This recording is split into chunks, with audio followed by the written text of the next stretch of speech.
One fine day, a fly was buzzing to and fro on a farm. As the day went on, he realized that he was getting hungry, so he fitted into the horse stables to find a bite to eat. A moment later, he spotted an exquisite, freshly made horse apple. The fly zipped down toward the steaming pile of horse shit and landed right on the top. After saying his grace prayer to the great fly for proving him this scrumptious meal, he dug in and just started gulping away at the beautiful before him. He ate and ate and ate until he was full, then he ate some more. He stuffed himself until he couldn't even swallow anymore. It was some delicious and he wasn't about to let such a delectable meal go to waste. Finally, he had his fill and took off to go about his day. But he fell to the ground like a stone. The poor guy had eaten so much he couldn't fly. And a fly who can't fly is not okay. He tried again, taking a running start this time. But no matter how much he flapped his little wings, he just couldn't get enough momentum to take off.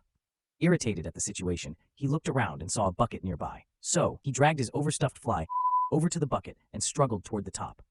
Then, taking a deep breath, he jumped off and flapped his wings harder than he ever had. Alas, he hit the ground like a sack of potatoes and spent some time recovering himself. Panic was beginning to set in. He desperately looked around again and saw a shovel leaning up against a wall. Over to the shovel he walked and eventually reached the handle, all the way at the top.